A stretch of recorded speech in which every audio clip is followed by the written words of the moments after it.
Olá, vou apresentar o trabalho de Dermaptera da matéria de entomologia da discente Eunice Souza. Meu grupo é composto por eu, Emily Almeida, Stephanie Silva, Flávio Ribeiro e João Vitor Borges. Bom, meu nome é Flávio. Eu vou apresentar um pouquinho sobre as classificações biológicas das dermápteras e sobre a anatomia delas também. As dermápteras são do filo Arthropoda, da classe Insecta, das ordens Dermaptera e da família Forficulidae.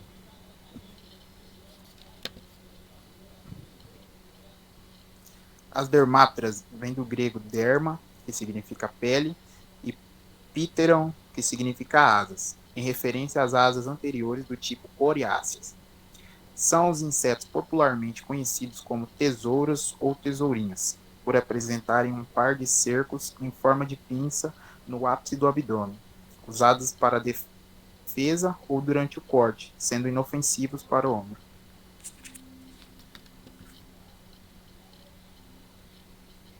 Bom, as dermápteras, no caso dos adultos, têm dois pares de asas e o segundo par de asas é dobrado em leques. Assim como pode ver na foto, as asas são formadas por nervos, cheia de nervos que ajudam a se dobrar a asa, no caso que ela fica embutida por cima do tórax do inseto.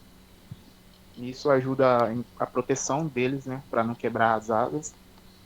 É isso aí.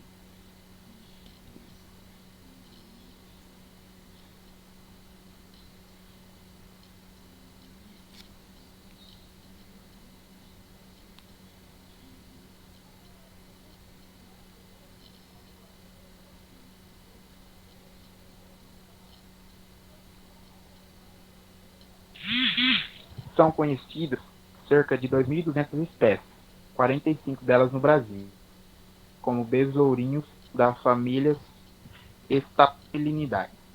Vivem em lugares sombreados e úmidos, como cascas secas, madeiras, pedras e no meio das vegetações. Como as dermápteras têm costume, né, o hábito delas é morar em lugar mais úmido, elas também têm o hábito de comer, se alimentar de restos de animais, de muito lugar onde tem muito micro-organismo, rico em micro-organismo. Então, a alimentação delas, por algumas vezes, vai ser resto de animais, apesar de elas serem carnívoras, elas se alimentarem de outros insetos.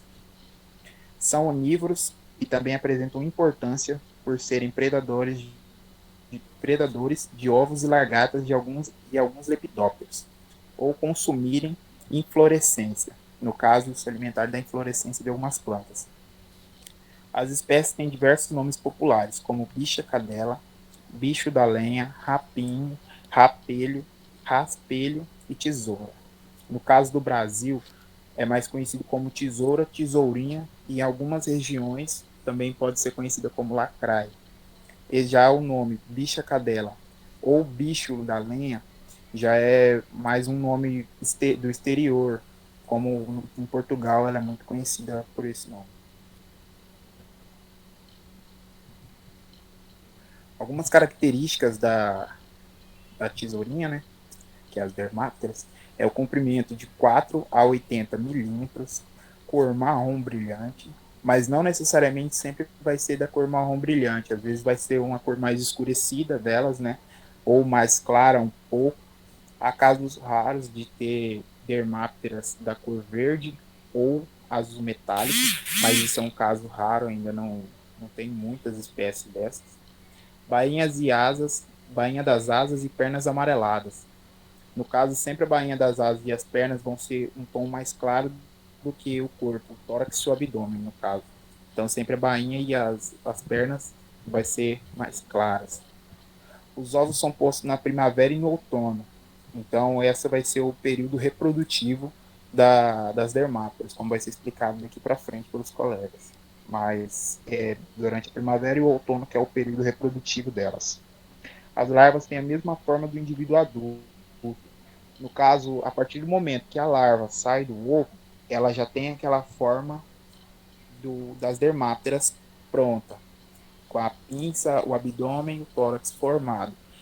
Com isso, ela só vai se desenvolvendo. Já a asa vem quando o inseto se torna adulto. Aí o inseto cria a asa. Cabeça em geral livre, prognata. No caso, como se o inseto tivesse pescoço, ele movimenta a cabeça sem precisar se movimentar o corpo junto. Olhos bem desenvolvidos sem acelos. No caso do acelos, é aquela visão básica, né, simples, onde o inseto só consegue ver a luz, mas não consegue distinguir a foto, né? E no caso deles, os olhos são bem desenvolvidos, então eles conseguem identificar fotos e luzes. Antenas moniliformes, que são antenas com formas arredondadas em direção para fora do corpo, né? Aparelho bucal mastigador, porque no caso das dermápteras, das tesourinhas, elas são carnívoras, então um aparelho mastigador, né, para facilitar. Asas anteriores do tipo braquélias e asas posteriores desenvolvidas dobram-se em formas de leque. Como eu expliquei, né, elas sempre dobram as asas para evitar de quebrar, de coisa igual. Então, elas são cheias de nervos de uma forma que elas se dobram e ficam meio que embutidas em cima do tórax do inseto. Aqui é um pouco da anatomia, né, do inseto, das dermápteras. Aqui no número 1, como se pode ver, é a cabeça prognata, né, como se fosse um pescoço ali. O cérvix, que é o número 7, dá para identificar certinho, como se fosse um pescoço que ajudasse a movimentar a cabeça, onde o inseto não precisa movimentar o corpo todo para conseguir movimentar a cabeça, né? As antenas, né? Olhos, e daí vem as pernas, né? No número 12, como se pode ver, que é o fêmur, que é um aparelho da perna, onde no número 13 elas têm tibia, que é como se fosse uma perna mais desenvolvida, né? O inseto consegue andar tranquilamente e sem dificuldades, né? É um inseto que consegue até se locomover um pouco mais rápido que alguns outros. No número 16, vem uma característica importante do abdômen do inseto, que é a 18 e 16, que é onde mostra que eles têm como se fosse uma mola no abdômen, que eles conseguem movimentar o abdômen, facilitando o uso da pinça, que é o cerco que ele tem ali. Então, conforme o abdômen vai se movimentando, eles têm mais facilidade de utilização dessa pinça. Então, ali como no 18 e no 16, eles têm como se fosse um cervix também, que eles conseguem movimentar. Eles têm umas dobras ali, que eles conseguem movimentar o abdômen para que consiga a utilização dos cercos, né? Eu dei uma pulada aqui no número 9 e no número 10, são as asas que ficam por cima do tórax deles. A número 9 é as asas que se dobram, as asas anteriores, e as asas posteriores de baixo são as asas que praticamente não tem utilização por eles. Certo? O número 20 e o número 21, que é o progídio e o telso, no caso desse daí, é comum nos machos, porque essa parte das pinças, dos celcos, né, elas são características de macho. As fêmeas têm o abdômen meio que afunilando, não são pinças como os machos, como vai ser explicado daqui para frente, um pouco sobre a característica de diferenciação deles dois. Ele tem uma diferença nesse abdômen. Das fêmeas vai se afunilando e o dos machos tem o costume de ter as pinças, né? Então esse é um pouquinho da anatomia deles, explicando um pouco do corpo, né? Eu sou a Emily e eu vou dar continuidade no que o meu colega estava falando. A pinça é uma forma de defesa que pode ser considerada como se fosse um ataque. E grande parte eles consomem carne e é predador de outros insetos, que é tipo formigas, grilos e entre outros bichinhos. E normalmente as tesourinhas elas são raramente herbívoros. Aqui mostra uma tesourinha tendo sua caça aqui, que é a formiguinha. Os dermápteros, eles têm um hábito alimentar muito diversificado, mas boa parte deles são de detritivos, que se alimentam de detritos de vegetais ou animais, que naquele ambiente que eles vivem. As tesourinhas, elas podem se alimentar de grãos de pólen da planta ou de polpas de frutas, que já estão abertas e estão naquele ato de decomposição já, que isso acaba complementando na sua dieta natural. E para quem não sabe, a tesourinha ela possui um grande papel importantíssimo no papel ecológico, que é o quê? Que ela contribui para a reciclagem da matéria orgânica. Na natureza, eles têm o costume de viver em troncos, folhas e vegetais. E o período da caça deles são na parte noturna, onde normalmente eles se alimentam de animais vivos, mas podem ser encontrados em tocas consumindo animais mortos. E seguindo aquele ciclo predatório deles, os predadores de insetos da tesourinha são normalmente os pássaros e alguns mamíferos que comem insetos. Apenas alguns, que não são todos. A taxonomia deles, a tesourinha ela vai pertencer à ordem Dermaptera, que contém mais de 2.000 espécies, onde aproximadamente 200 vão se encontrar na região neotropical, que são aquelas que as cosmopolita, que ocupa praticamente toda a área, onde é de um país para o outro.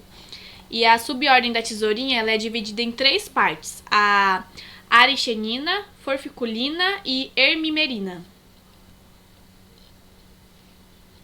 Bom, eu sou o João Vitor, vou dar continuidade aqui no assunto, falando um pouco sobre as subordens. A primeira subordem é a Arexenina. Nessa subordem, as tesourinhas são caracterizadas pela ausência de asas, olhos vertiginais, pinças arqueadas e pilosas, porém não duras como nos demais dermápteros, e são viviparidade. São encontradas em grande número sobre solos e em paredes de caverna. Ou seja, elas gostam mais de ambientes úmidos, escuros e quentes. Por isso são encontradas mais em cavernas.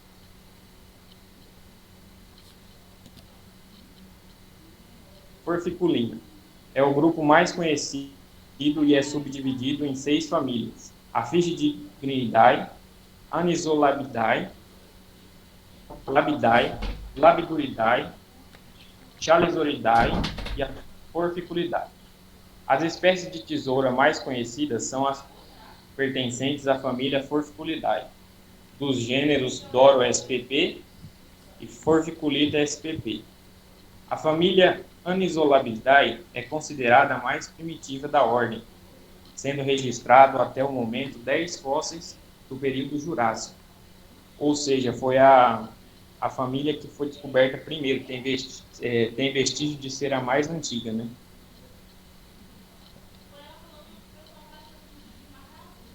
Hemimerina. Nesta subordem, os insetos são relativamente pequenos, medindo de 8,5 a 15 milímetros. São ápteros, vivíparos e ectoparasitas de ratos do gênero Clicetomes. As espécies conhecidas são distribuídas ao longo do continente africano, desde a região equatorial até a África do Sul.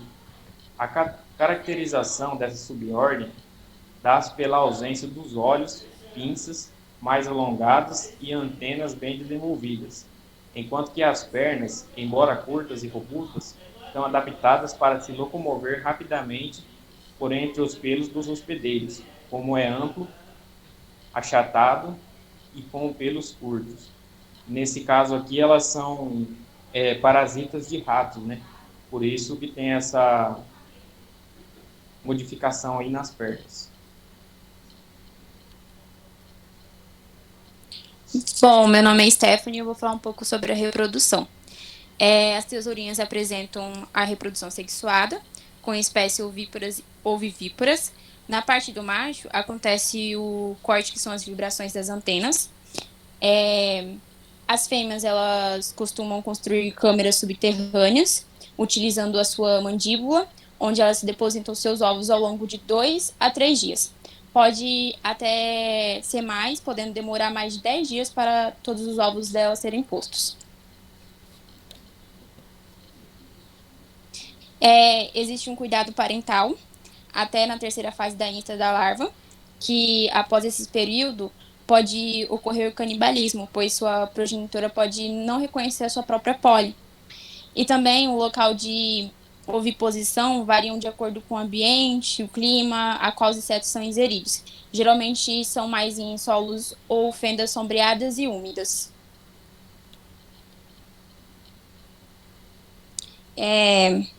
O clima em países de clima tropical, a reprodução pode ocorrer durante o ano todo. E em localidades de clima temperado, ocorre somente durante o verão.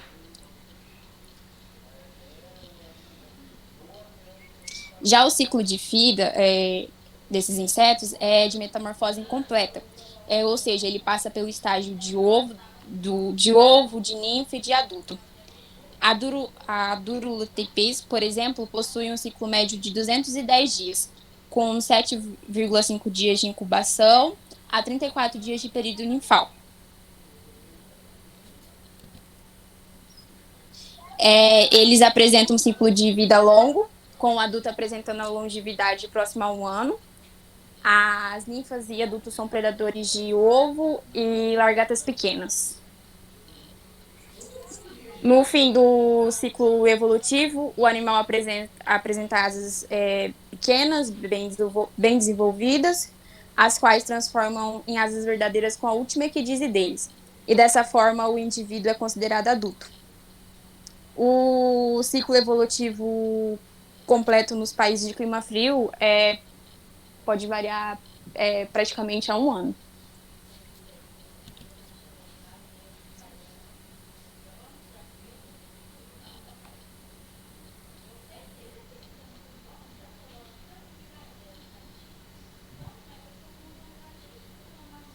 Bom, em relação às corinhas, são dadas por muitos pássaros e na Europa por algumas espécies de morcegos. Elas também podem ser larvas de alguns de parasitas e de vermes de nematóides, alguns tais ou ectoparasitas de morcegos do Sudeste Asiático, como é o caso da subordem aqui. Outras das subordens são parasitas de roedores africanos. As tesourinhas, esses dois são e a variedade do seu placental.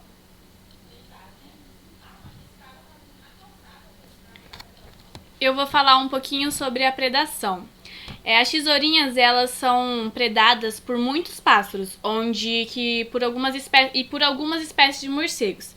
Elas também podem ser consideradas umas hospedeiras de larvas de alguns dípteros parasitas, que é da família Taxinidae, e a endoparasita, que é a Dermaptera, e de vermes de Nematoda, que é um cêstoda. E algumas delas podem ser comensais ou ectoparasitas de morcegos, que é no sudoeste asiático, e muitos deles que é no caso de uma subordem da Arexenina, e outras da subordem Eminerina, e são semiparasitas de roedores africanos. As tesourinhas, elas entram em 2 grupos, que são cegas, que é as ápteras, e exibem viviparidade, que é as do pseudoplacentária. Como que é o controle de pragas nas fazendas? Que é o quê? As tesourinhas, elas podem ser utilizadas como uma forma de controle de pragas. Que vai ser o quê? Vai colocar uns insetos em lugares que vai servir para controlar aquelas espécies agressivas que são nas plantações, como larvas, grilos e formigas, já que ela consome esses tipos de animais. O uso do inseto da tesourinha, ela tem o controle de uma praga, que vai ser como uma ótima saída, pois todos eles são carnívoros e eles não vão comer aquelas plantas que estão ali. Eles são muito indicados no uso de agrotóxico, só que tem um único problema, que ao despejarem uma grande quantidade de inseto como a tesourinha, e sem nenhum tipo de profissional para estar atendendo aquele caso ali, vai causar um desequilíbrio na biosfera local. O que é o quê? O que é mais recomendado? Que coloque os insetos em espécie em aproximadamente 70% das plantas, porque aí naturalmente eles vão se separar e também se reproduzir. A gente acabou encerrando, esse é o nosso tema sobre Dermaptera. E eu peço desculpa, professora, porque os meus colegas estão também em fazendas e a internet não colaborou muito, mas é isso que nós temos a oferecer para você.